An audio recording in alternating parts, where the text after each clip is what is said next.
Welcome, everybody, to the That Kind of Nerd podcast. I am CJ Mellon. I am Brian Thornton. And I am Josh Burns. Welcome to our show.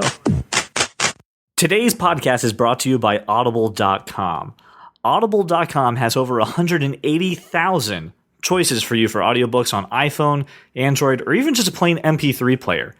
Members and listeners of ThatKindOfNerd.com get a free audiobook and a 30-day free trial. This week, we recommend Ernest Cline's Ready Player One. This book is amazing. I promise you, you will not be disappointed, and is narrated none other than by Will Wheaton. So I highly recommend you pick it up. It is audibletrial.com/thatkindofnerd. Again, that's audibletrial.com/thatkindofnerd. Help support the show and try listening to that book. Let us know what you think. So welcome to the show. So this is really fun. We actually have a special guest with us again. We have Jeff, our gaming nerd. Hello. Who deserves some fanfare. How's it going? We are recording from our hotel room in Pittsburgh. We're going to SteelCon tomorrow. By the time this goes up, we'll be done with it. So we're going to have to talk about that next week. So if you're expecting the SteelCon podcast, just hold off on it. It's not happening. And we're gonna try to keep Brian's excitement levels to like a dull roar, so we don't get kicked the fuck out of the hotel. I don't know what I've never been kicked out of anywhere, sir. Listen, this is a little bit of experiment, the setup that we have. So, if there's any audio or technical problems, we appreciate your patience while we go through it. But, man, I'm excited for this. So I'm excited to have us all together. Yep. Hell yeah. So let's hit our first order of business. Brian had kind of stumbled across an article that listed some comic books that they suggest for new people. And after looking at the list, I think Brian was, I don't think you were happy with what they had given to everybody. I wasn't not happy. There was definitely some stuff on there that was definitely worth it. But I'll tell you right now, I am compiling a list of my own. But I do want to start off by saying this. Last week, Joshua, you asked me a little bit about Jessica Jones while we were talking about the Netflix series. And I kind of described Jessica Jones, but the wrong series. And I felt bad. And I said, shit, I need to correct this. So talking about, I described a series named Pulse, which does have Jessica Jones in it.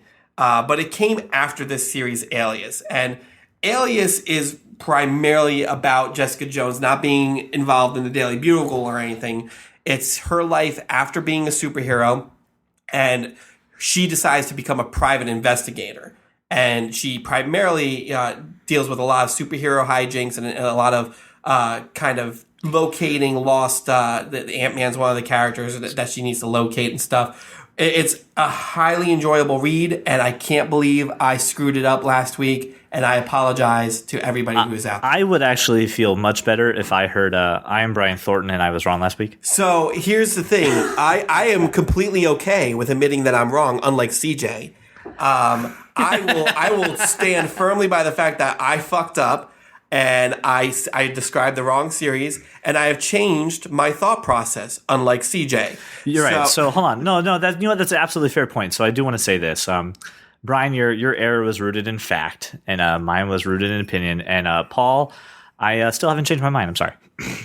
So, Paul, once again, you get a nice middle finger on the podcast today. Your opinion's wrong.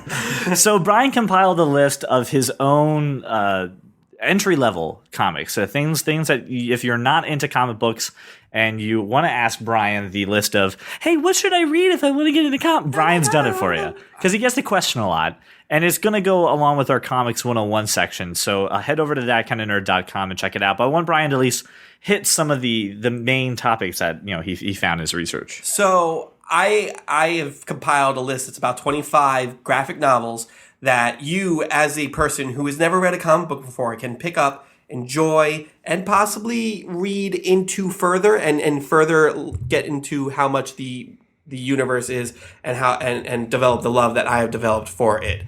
So I'm only going to list a couple graphic novels, because there's 25 on here and I don't want to waste that much time. But I will say Alias is one of them. Alias is a very good hopping on point, kind of midway point between private investigator meets superhero life. that you can definitely sink your teeth into and enjoy, whether or not you know the characters, know what a comic book is or not. Also on there, Jeff is Watchmen. Watchmen is my go-to. Hey, you've never read a comic book before? Read this. Prepare for your mind to explode book. And I can't do it justice by describing it. It's just something that you need to read and just It's definitely enjoy. something you have to experience for yourself, but it's definitely worth it. It's absolutely worth it. And there's some Batman stuff on here. Dark Knight Returns is probably the most famous thing on here. And if you are looking to prep yourself for the Batman v Superman movie and the kind of Batman you will see in this movie in March, Dark Knight Returns is definitely something you should pick up and read. It's 4 issues, very easy read, very enjoyable. I got to read that again. You absolutely need to read it again. I'm going to read it again. My question for this too, because I know there's some people who listen to our show who aren't the biggest superhero fans, but they've watched some movies. Is there anything on the list that's not superhero related that you're like, yes, you have to read this? Yes, there is, and that was going to be my next point. One of my favorite series has nothing to do with superheroes. It's about 12 graphic novels long. It's totally worth your time. It's Why the Last Man. And Why the Last Man, written by a guy named Brian K. Vaughan. And it is set in this storyline where something happens. No one knows where the origin of this virus is. But it is a virus that has attacked the Y chromosome. And every male on Earth just falls dead one day. Except for one guy and his male monkey.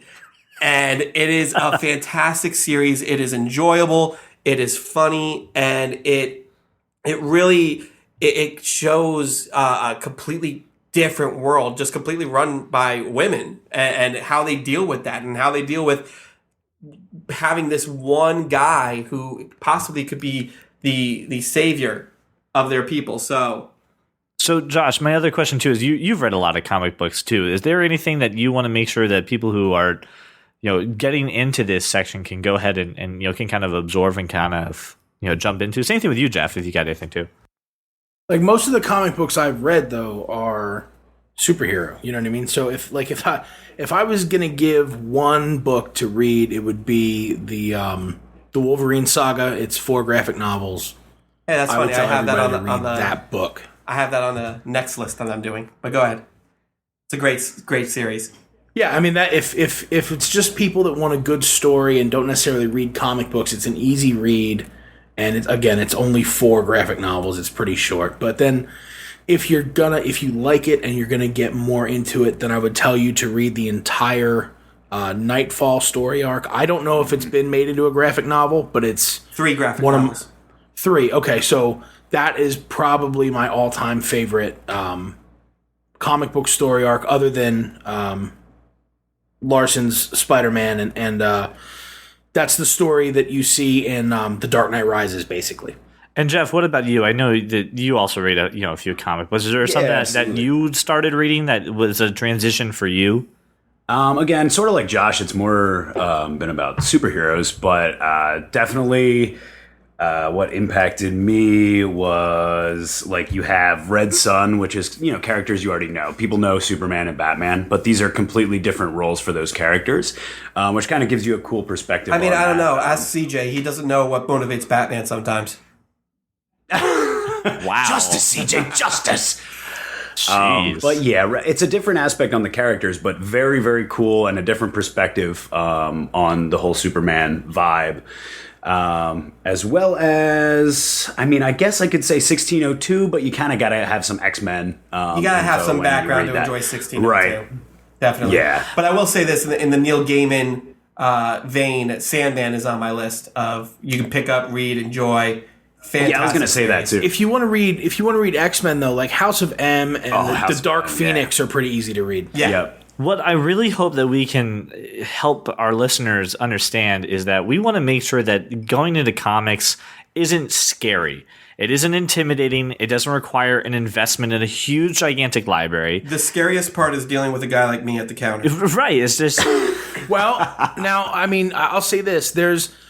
when just a couple years ago, when I decided to get back into reading some comic books, I went to a couple different websites. I'm not going to mention them because we don't have an affiliation at this point. But you don't have to deal with the Brian guy, right? What you can do is, I Googled, top comic book story arcs, and I found a couple that I was interested in. There's been a new list compiled just in the past couple years, and it includes the Civil War storyline, and it includes a few others that I would tell you to read. But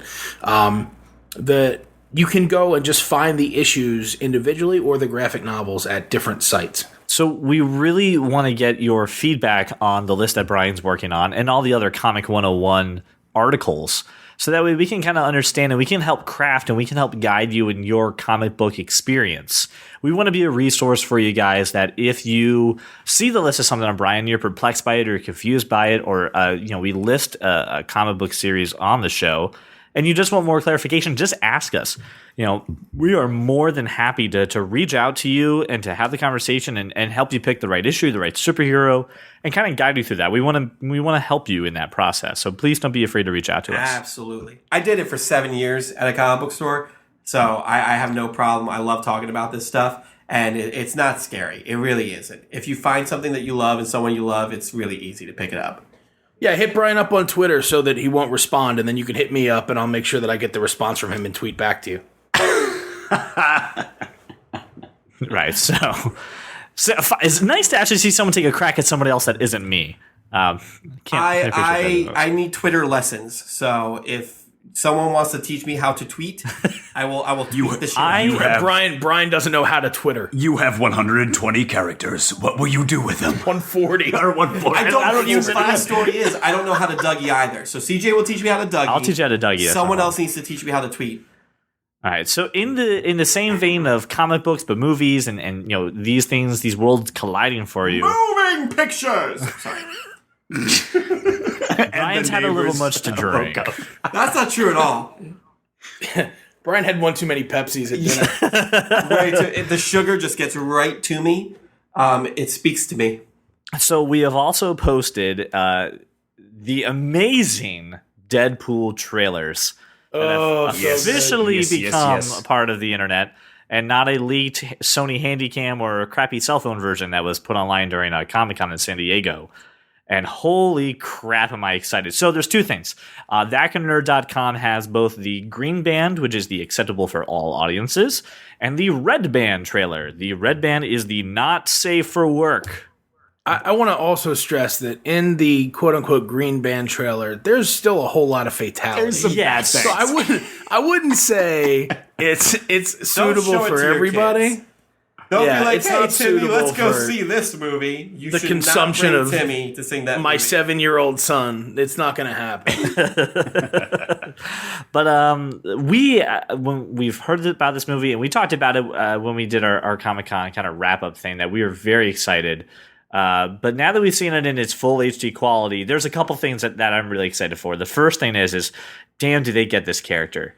Right now, this is Fox, right? This is 20th Century Fox. They own the rights to. I don't think it's that Fox gets the character. I think it's that Ryan Reynolds is yes, Deadpool. Yep, and gets to actually play him. Like if you've seen if you've seen all of Ryan Reynolds' movies, he's always been this guy. And as soon as he was cast in Wolverine, we were like, that's perfect. That's perfect. Makes sense. It's perfect. Makes sense.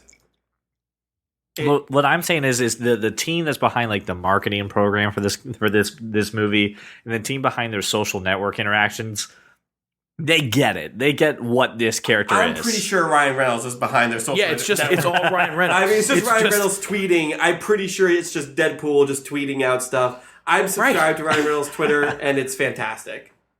Look, all right. So you've seen everybody's seen Kill Bill, right? Now the opening of the trailer where he's pretty much sitting up on a bridge listening to Salt and Pepper, right? Which is hilarious. And he's drawing a little picture of a guy saying "owie," and it's funny.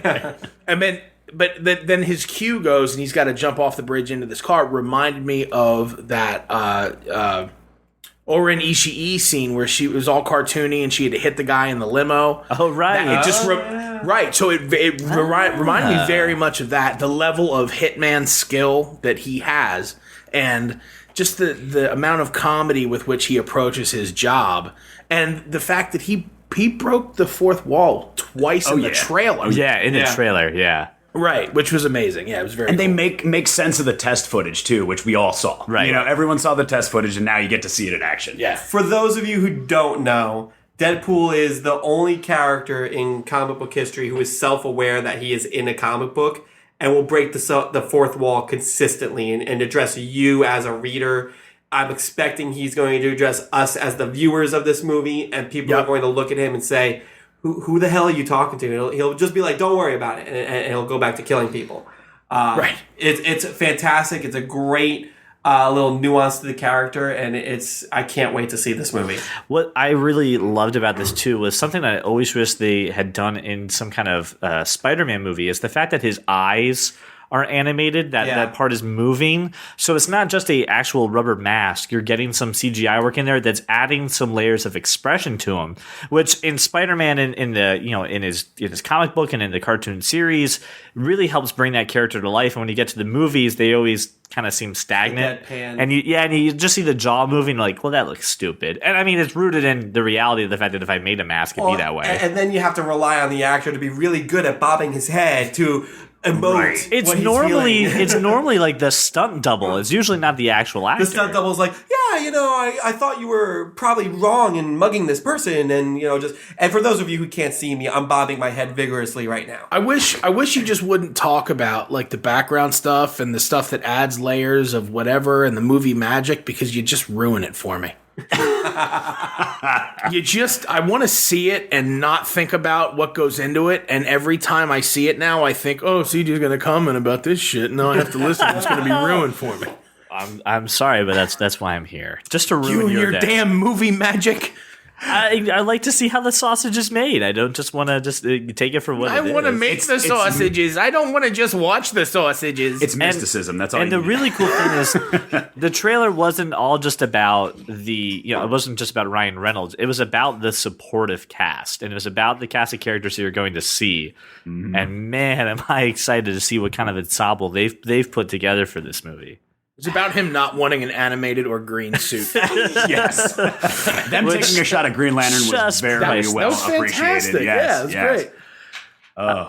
And Colossus. Oh my God. Like perfect looking. Yeah. Perfect Great. looking. Is it, the Colossus character, same guy that played him in the X-Men movies, or no? I don't know if the Colossus character is the same character that played him in the. It is not the same person. They actually offered it to him, and he turned it down because, from what I understand, it's 99.9% CG. You don't see him without the metal very often. Okay, fair enough. It's supposed to be the same character, but it's not the same actor. Which wouldn't be a problem. I couldn't imagine that being an issue. I love the way the other guy looked. Yeah, but what does that guy have going on that he couldn't couldn't do this movie? Probably some Axe body spray commercial.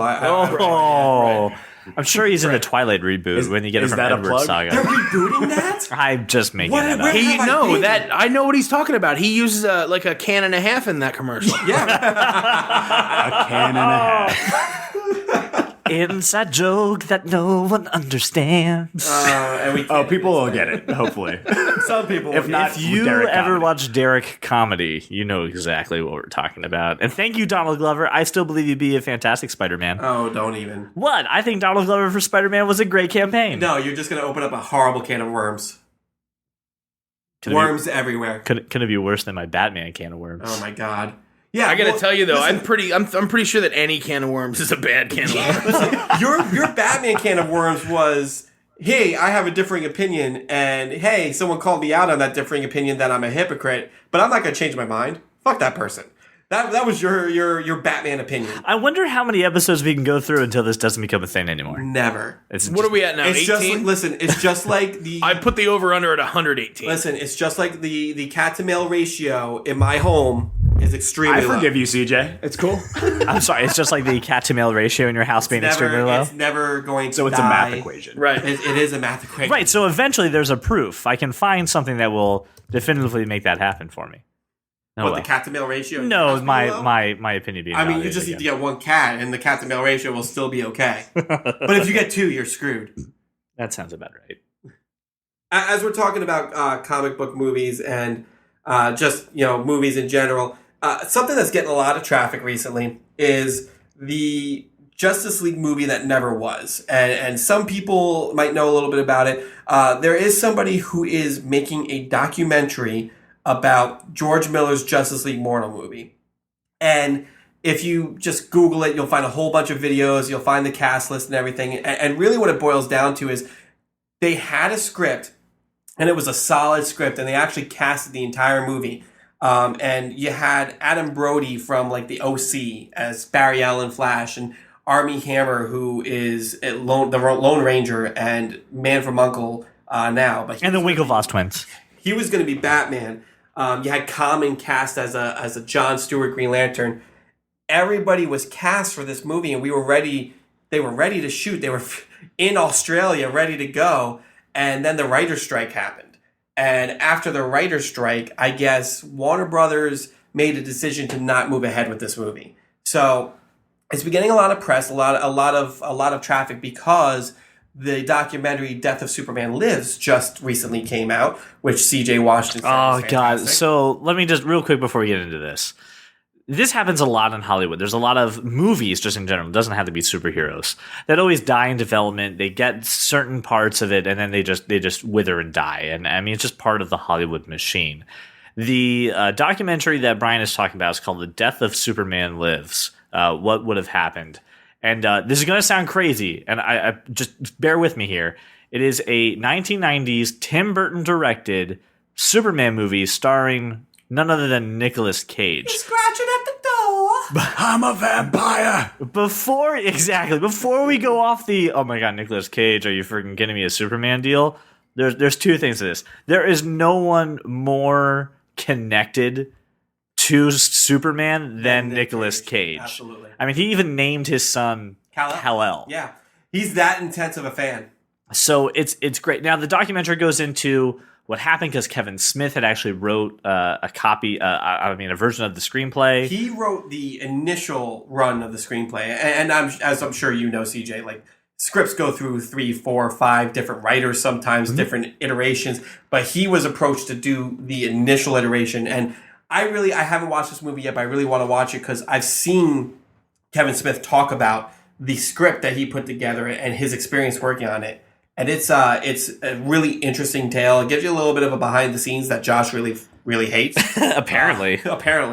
But it's really cool if you're a movie file, if you're interested in that kind of behind the scenes stuff, to listen to him talk about If it's Kevin Smith, I'll watch it. Like, if it's Kevin Smith, I'll check it out. And He did the initial run. Like he was the foundation of the building blocks of this movie. How big a part did he play in the documentary, though? It's very big, actually. So because they spent a good chunk on him in the beginning, because it really comes down to this. They had initially written a crappy, just a terrible script, and they needed someone who had more of a comic book, connection to write this. Because set the scene, guys. Remember, this is 1990s. There was no Marvel Universe. There was no Avengers. There was no comic book movies coming out besides Batman. 1989 and 1992 Batman. That was it, and they were still very cartoony. And what was going on with this version was kind of different. And there's a lot of things at play, and I definitely recommend you check out the documentary. But it really comes down to this. They had written a script that was so rooted in a kind of creating a new place that I think that if this would have been made, this would have shifted and even accelerated the amount of comic book movies that we have now. And in my opinion, I think would have brought some people into the nerdom that aren't really open to it to begin with. Honestly, if this had come out when it was supposed to, it would have, the movement that really has started with Iron Man, honestly, where being a comic book character and being a comic book nerd is cool and is acceptable. That would have come a lot sooner, I feel like. I remember... I disagree. I do as well. This was what, 2000? It was like too mid-90s. early. Or was This was the early 90s. Yeah. It was right around the okay. time Wild Wild West came out. Because was actually, 90s. It was late 1997. 90s. It was Late early 90s. It was like the script was being written in like 95, 96. And the Because reason I know that is- pre-Batman Begins, like that was the change of pace for the style of movie making in terms of the superhero stuff. Yeah, it's the change of pace, but what made it acceptable is like the Iron Man movies and how big that was.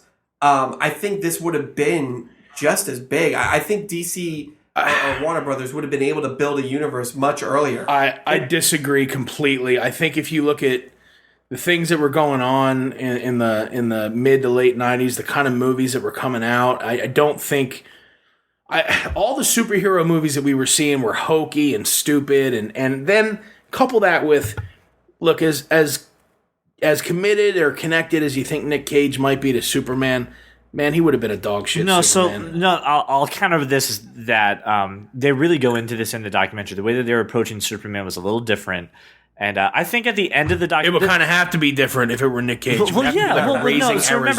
was Nick Cage at a different time in his career than what you know now. This was at the height of his career. This was not done Face Off. He was huge. This was not I need money because I'm broke, Nick Cage. Well, was this like Gone in 60 Seconds? This was Gone, and that's cool. But Superman, he is not. See him. So here's the part. I really think there's two things that were in play with this. Having Tim Burton take a stab at Superman, as odd as that freaking sounds, really would have been great. Would have been awful. Would have been terrible. And hold on. And I think that pushing Nicolas Cage to this direction, I think we could have a very different Nicolas Cage than we do now. I don't think Edward would have Super Hands. No, I disagree. That's Johnny Depp, sir. You're mixing up genres. So Edward Super Hands. Here's the really cool part. The documentary, The Death of Superman Lives, really doesn't say this movie was the night before Krypton. And all through the house, not a vampire was staring. What's real cool is that the documentary doesn't say this movie would have been absolutely phenomenal. I can't believe it wasn't made. And it doesn't say this movie was a pile of dog crap and thank God it wasn't made. It kind of shows you what the process was, where they left it off at, and kind of says what would have been, what would have happened. Would this have even made it? Was this even good? I think after you watch it, it's very compelling. I think you won't feel that way, Josh. I think with what they show you, they're kind of... I also think that this movie would legitimize every fear I have about Warner Brothers movies going forward. So, like, I remember hearing this story and how out of touch the producers are with their comic book properties. And Kevin Smith tells the story perfectly, where he hands in a script to one of the producers and says, here's my script for Superman. And he reads it and he just like looks at him bewildered and says, who's this Kal-El guy? And Kevin Smith's like, I'm sorry, what? Like he says, the producer says there's three rules. I don't want him to fly, right? I don't want him to wear that suit, and he has to fight a giant spider. Yes. And all right, listen. The blockbuster movies of the mid to late 90s were Mission Impossible, movies like Pulp Fiction was 94, Fight Club, Independence Day. You know what I mean? Like Goodfellas was 1990, American Beauty, Usual Suspects. There was no room then. This was more Alien than superhero. That's the really cool part for this. It's still there was no room then. Well, then Clueless was 95. You know what I mean? That's the mode we were in. 99. The closest we came was Episode 1 in 99. I'm sorry. Go ahead. And then The Matrix in 99. Okay, but I just don't think that the world could have possibly accepted a superhero movie at that. I just don't think we were there. Well, wasn't there I think there was still a Batman come down. Yeah, it was like a Batman. Well, that was without that was without Tim Burton. Another director came in. Yeah, but still, like that tainted the market so hard. Like that was bad. Before you even start there, Batman Forever, when they switched from Tim Burton to Joel Schumacher, was actually very successful. Because Joel Schumacher was not the wet Danny DeVito eating the heads off fish. But we've seen it, right? Like you've seen Batman Forever. It's terrible. It's not awful. It's better than bad. some others. It's really bad. Really bad. Watch it again. Because it's rated as one of the worst movies. Well, so here's my question. Batman and Robin is rated as one of the worst movies. Is Batman Forever Val Kilmer or George Clooney? Val Kilmer. So it was a trick question. It doesn't matter. So here's my question then, going back to the topic that lit this up, because honestly, fans, this is what I will say to you guys. Check out the documentary, The Death of Superman Lives. Tell us what you think. Tell us what your opinion is after you see some of these production stills. And I feel bad. I'm sorry. I'm the only one who's seen it that we're recording for. So, I mean, I think you guys are at a slight disadvantage. Right, but that wasn't the topic. The topic that's why I want to get back to. That's why I want to get back to this. So anyway, they got to the point where we're ready to film this. We have the cast. We have the great script, and the writer's strike happened, and they all went and took breaks and whatever they did for that time. And I guess at that time, Warner Brothers made the decision to pull the plug, not just because we're afraid of a Justice League movie, but we have a Batman movie in the works. Christopher Nolan was filming Batman Begins at that time. They didn't want to confuse people. They didn't want two Batmans and two different people playing Batman. So they scrapped the whole thing. But go ahead. Do you think that this would have put DC in a better movie universe than where they are now? Absolutely. So from what I hear from the script and from the stories I heard, so we spoke about Kevin Smith a lot just now. He actually did an interview with Adam Brody a few years ago that I got to listen to. Adam Brody being Barry Allen Flash, and Adam Brody is pretty much saying, listen, the script was solid. It was an OMAC, like, robots versus Justice League, like, kind of Star Trek-y reboot type script. And it sounded really interesting. It sounded... What? All right. You've seen Mallrats, and I know you have because we've just had this conversation. Yes, I've seen Mallrats. Right? One of my favorite Kevin Smith movies. The scene, and the scene toward the end there when Jason Lee meets Stan Lee outside the... And he's like, hey, is the thing's dick rock it was more about that, right? It's about how in Jason Lee, in the character's mind, the comic book universe is so pure and it's so full of wonder, and he's so curious about it. And Stan Lee, calls him true believer, and that's you. I know. Right? And you see, I mean, when it comes to comic, and I understand why, and I know why it's so personal. But man, look, you got to calm down, true believer. This would not have been good for DC. It would not have been in any way good for the studio. It was a mistake then. They knew it. They pulled the plug. And now they have a much more cohesive roadmap for where they're going, and that's. But it's good. not cohesive. It's not cohesive at all. I think it is because it's much more. They've slotted it out for 5 years straight, and they know the direction they're going. You may not feel it's cohesive, true believer, but what I'm saying is they have. Every time you say that, I owe Stanley $1. Right, they have a direction they're going. They have a path, a roadmap, a vision, whatever you want to call Finally. it. Finally. Like, and it may not be in line with how you feel or think about it, but it's good. It's better than it was, and they had to pull the plug on any crap that involved the Wicklevi. My point is, this is another missed opportunity. Not that I think DC would have been able to redefine the superhero genre. Just one more thing they'd have to reboot. Sure, but I think... Well, no, hold on. No, I don't believe so. I don't think so at all. I think starting off with the Justice League and working your way down would have been a better approach than trying what they're doing now. Right, than trying to build it up from these individual oh my God, I agree with CJ on something. Formula in our heads. We're saying that with that kind of formula already in our heads, where they did individual movies. Everyone was always saying DC just should make that Justice League movie. Right, but just do it. I don't think it would have worked then, though. I really don't. And I'm a huge fan of Justice League. Don't get me wrong. It worked for that cartoon, and you can shake your head all you want. That cartoon premiered around the same time, and a lot of people, not just kids, gravitated to it. And no one knows those characters besides Batman, Superman. Everybody knows Batman, Superman. I've told the joke that I can find a homeless person, ask him, what do you know about Batman, Superman? He could tell me the gist of it. But, I mean, I think setting it up in that movie universe that way would have been a lot easier and smoother than kind of what they're doing now. And not that I'm upset with what they're doing now. I think they finally got their heads out of their asses and they're ready to move forward. I'm just... this had a solid director behind it. Right. It had a solid cast. You're talking about a director who has done nothing but gold. He's only got like 8 credits to him, but everything he touches is fantastic. And it's real and it's raw, and I would have been interested to see what that Justice League movie would have looked like. And for me, I think it's the fact that instead of having to rely on a Green Lantern movie or relying on a Flash movie to help build up a Justice League movie,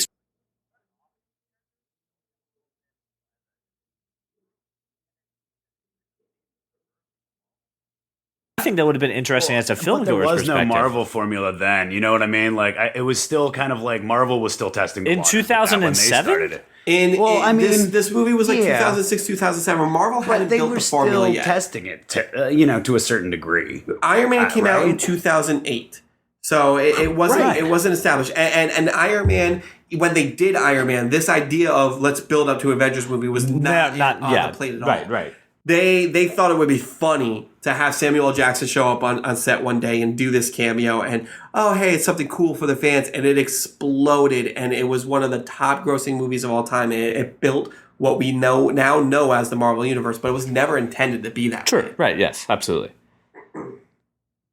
So you guys, ironically enough, we're in two different rooms right now recording. Yeah, so it sounds like this room over here with Josh and Jeff is like, this is a dumb idea. This movie I feel like you should switch things. As up. much as I Switch love them. the Justice League, I just don't think it would have taken off then. Like, So obviously, let me ask you a Batman question. would have been a big thing. What exactly about this casting, this movie that we see here, just in the notes, do you think would have equaled success?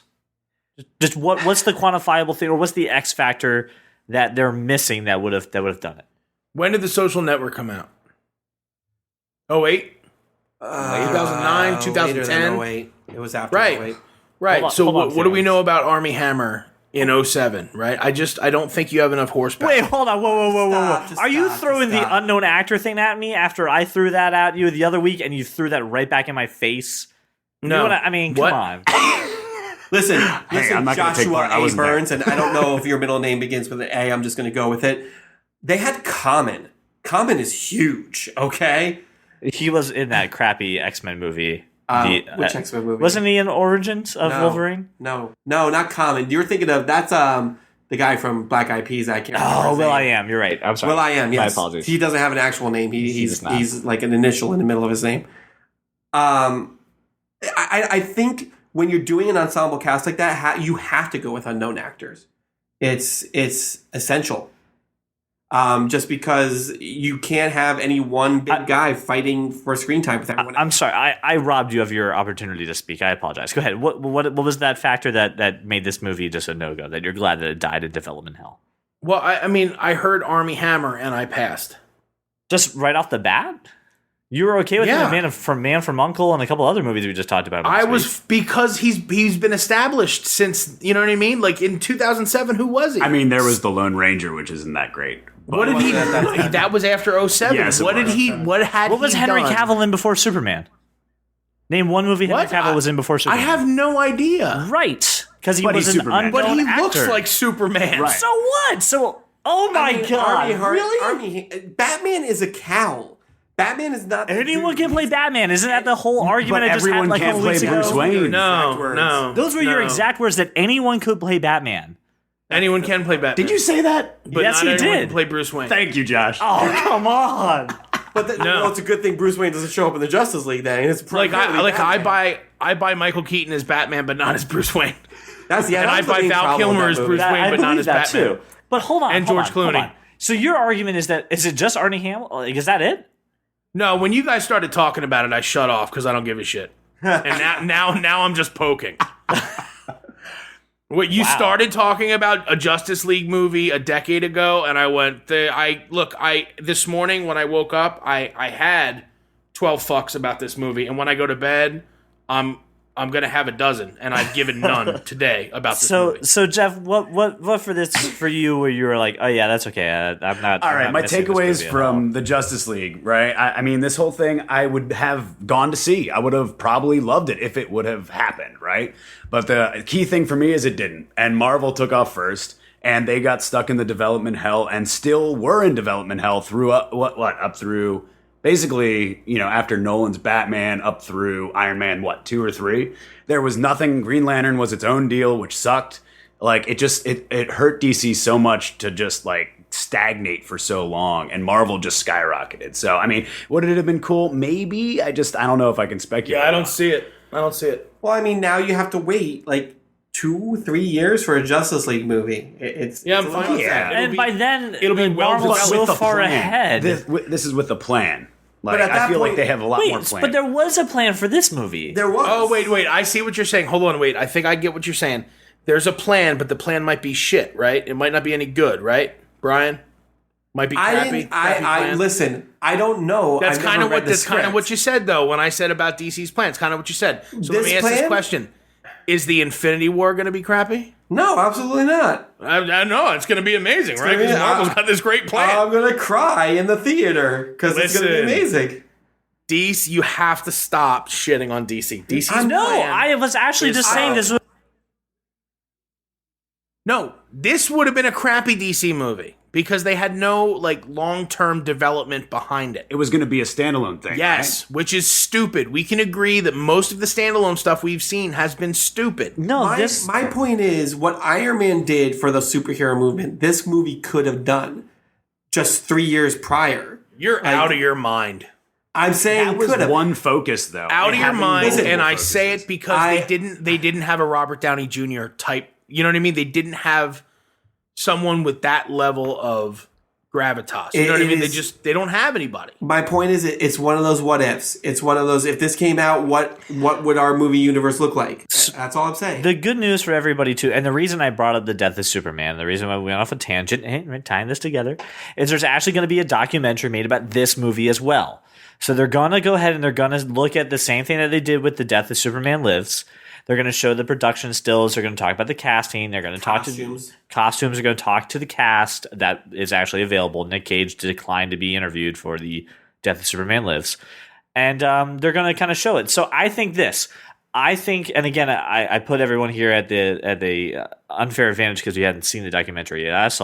I think The Death of Superman Lives would have made an interesting movie. Again, don't know if it would have been good or bad. The documentary really kind of left it up for you. I think seeing a documentary about this may change your perspective, or it may just cement it in the fact that you won't change.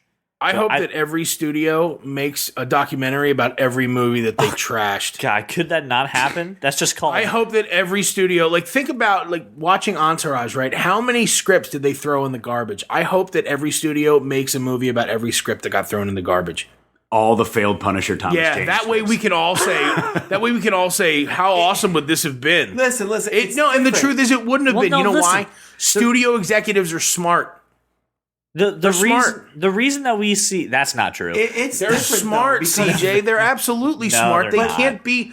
They make money hand over fist putting stuff out to the public. If the public's not going to receive it well, they can't put it out there. They're extremely smart in the economics. They are sometimes the dumbest people that you'll see. Oh, listen, they're not making movies for you, fanboy. They're making movies for the public. No. I'm saying sometimes they even pass up on even the artistic stuff that's really good too. Listen, jump in there, Jeff. I'm burning because this is where I disagree. I disagree partially with Josh, but I understand that the executives need to make money, but you should not, especially with comic books, and we learned this from Marvel, you do not sacrifice the integrity of the character make money on the movie. Thank you. And listen, the difference between every Entourage script that is in the trash right now and these movies is that these movies were actually ready for production. And they're real because Entourage is a fake show. They had either screenshots, some footage filmed. They actually had Adam Brody like try on a flash suit for this Justice League movie. These were ready to go, and they were scrapped at the last minute. That's different from, well, this script's shit. Let's throw this in the garbage and try again. That's different.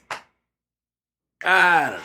That's like 6 of one, half dozen of the other. I think any topic that can make people say totally right and you're completely out of your mind is a good topic.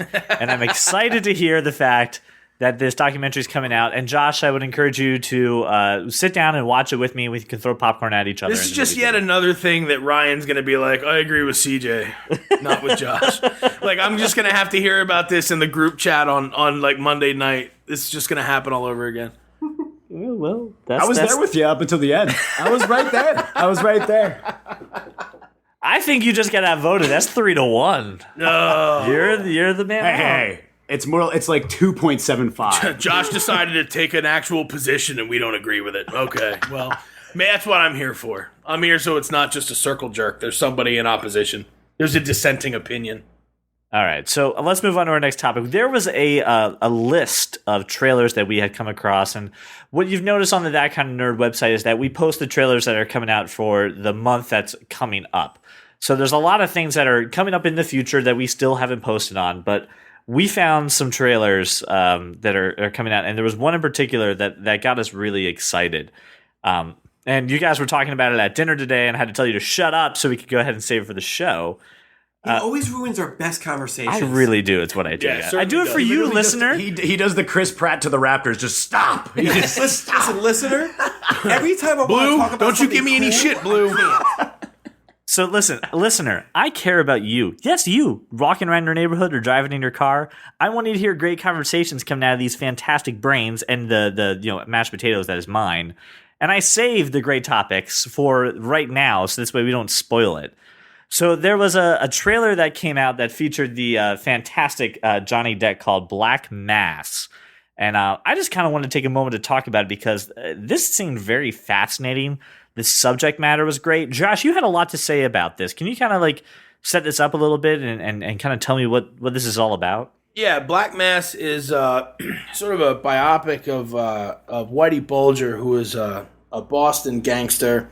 The character of Frank Costello in The Departed is loosely based on Whitey Bulger's persona and some of the stories of his life. But there was recently a documentary on Whitey Bulger. There's been other sort of people alluding to him through gangster lore throughout the years, but it's a really, really, really ridiculous story. The guy was sort of operated pretty much with impunity in Boston, was murderous, was vicious, was just a gangster in the truest sense of the word, and he operated for decades, and then he went on the lam in 95, like at the age of 66. He went fugitive from the law with his girlfriend and was captured at the age of 81. He was on the lam for 15 years.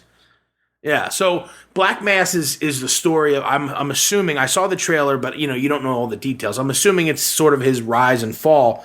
But played by Johnny Depp, who we know from the movie Blow can play a Boston gangster more or less.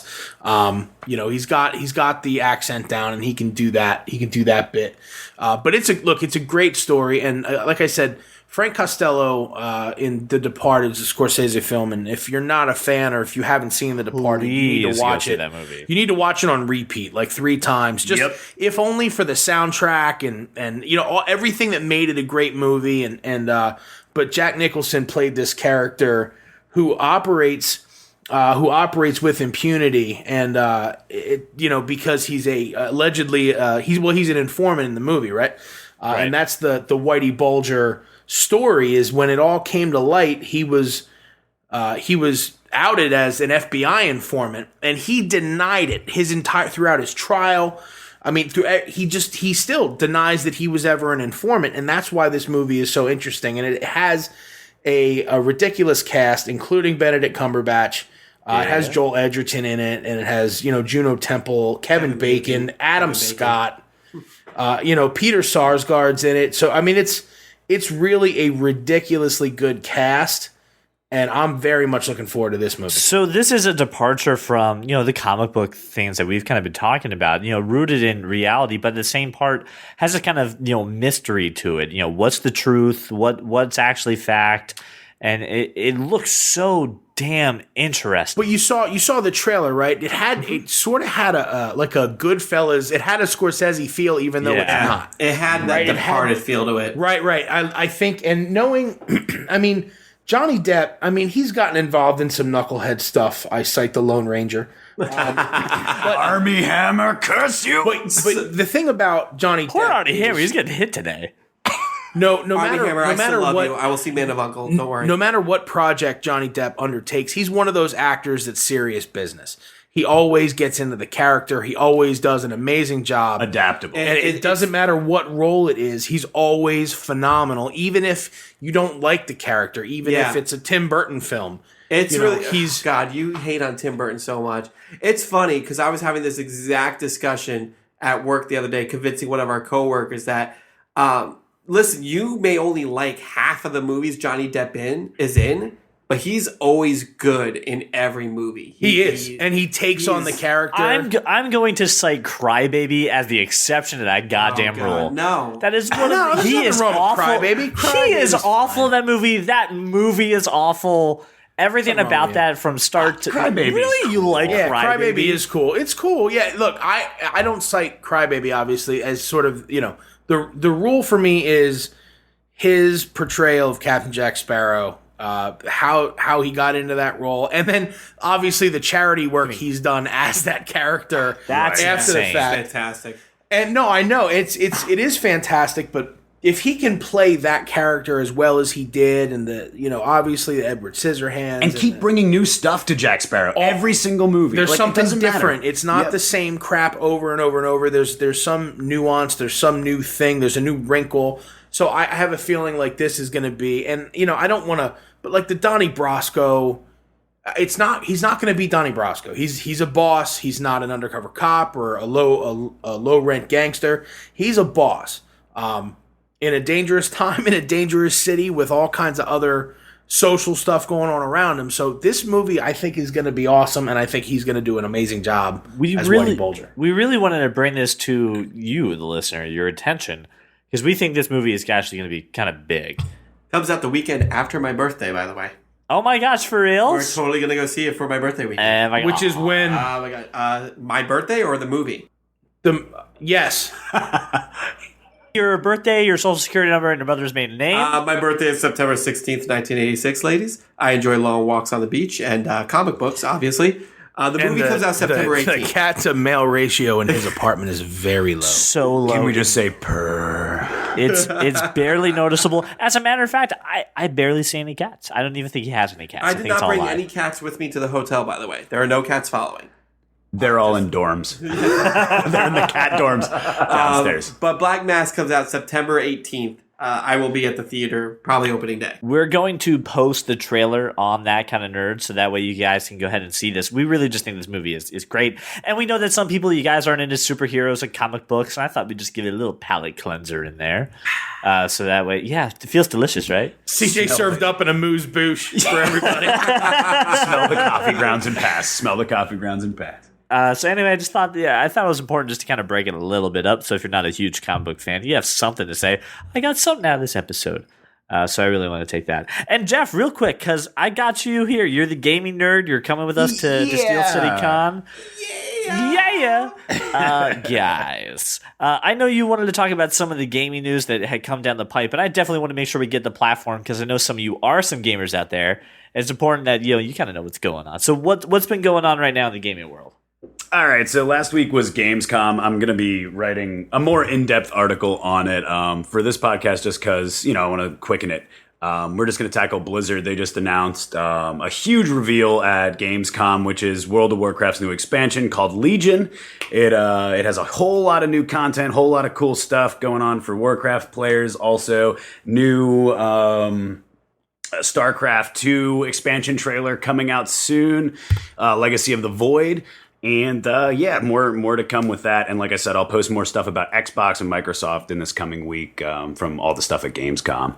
So if you are a fan of the gaming lifestyle and the gaming culture, please make sure you reach out to Jeff, put a comment on any of his posts, hit us up on Twitter, and just make sure you ask your questions to Jeff.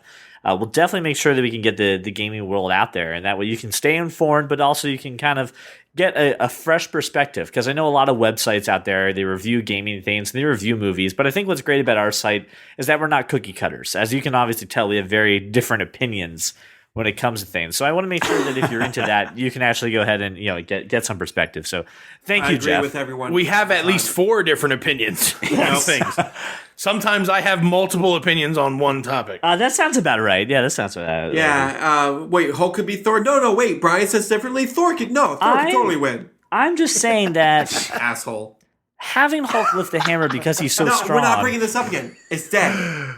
It's dead, Jim. I'm just saying. It's done. I gotta say, Brian, I'm kind of thinking tomorrow I'm going to be asking everybody why Thor's so strong. I would walk around the floor and just say, do you think that the Hulk could just lift up the hammer because he's so damn strong? I'll tell you the same answer I told you. No. Hulk is not working. But guys, Lady Thor. But you know what, Brian? Unlike those other people, their cat-to-male ratio is very high. Right. So I don't want to trust someone that I couldn't smell. That's very true. They all live in a That's not true. Basement. I'm not insulting anyone at Steel City Con. That's just not fair. You are all like fine you people. That live in a palatial estate. Wayne Manor would be jealous of your estate. They do not have the entourage lifestyle that I have. That's what I'm talking about. With my entourage lifestyle of cats as well. That sounds. Is one of your cats named Turtle? One of my cats is named Turtle, and he gets food for the other cats. Sounds about right. He wears some sweet kicks too, Did I use that right? Kicks? I think you did. Okay, I think good. that's the right term right. for it. That is the correct vernacular, yes. From the streets of Reading, I will give you that. Reading approved. Oh, I did listen to, for those listeners interested, I did get to listen to NWA on the way here. And my true. life has not changed at all. But thank you very much, Josh. All Burns. right. He did his best. I am not straight out of Compton, but I will be downloading F the Police. Thanks for this censor. You're welcome. Just in case we didn't say fuck enough on the goddamn podcast, let's please say F the police. That's a very important part. I don't know what the song's actually called. Oh, man. All right, guys. Like we said, we kind of want to make it easier for you to go ahead and connect with Jeff. So we're going to make sure to include his gamer tags and ways to get in contact with him. So this way, if you're interested in gaming or you just have some questions, you can definitely reach out to him. But don't stalk him. He's a nice guy. He doesn't deserve that. There's no need for it.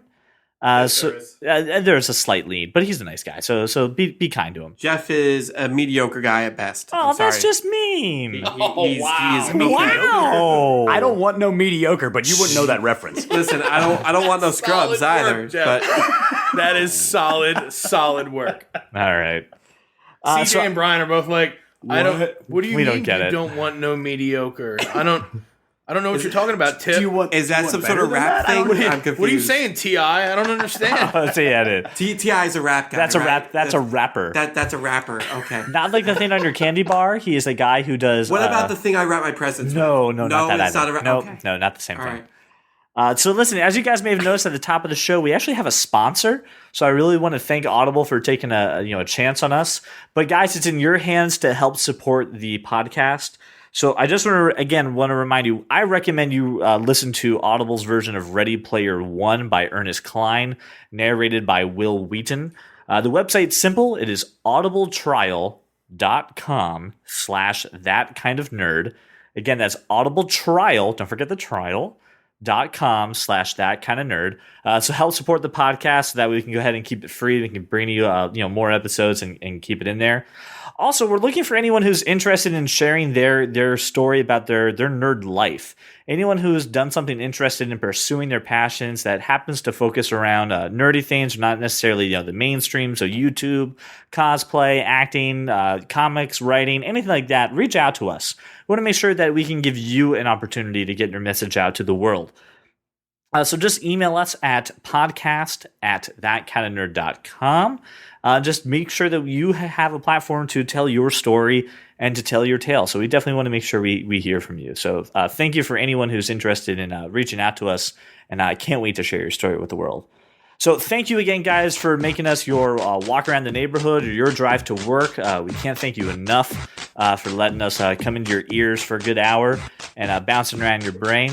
I got to thank Jeff and I got to thank Josh and Brian for taking your time to record. I had a lot of fun tonight.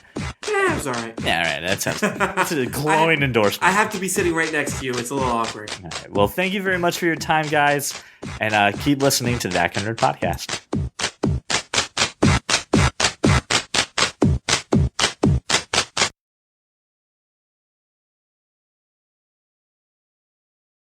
You have 120 characters. What will you do with them? 140 Or 140. I don't use it on.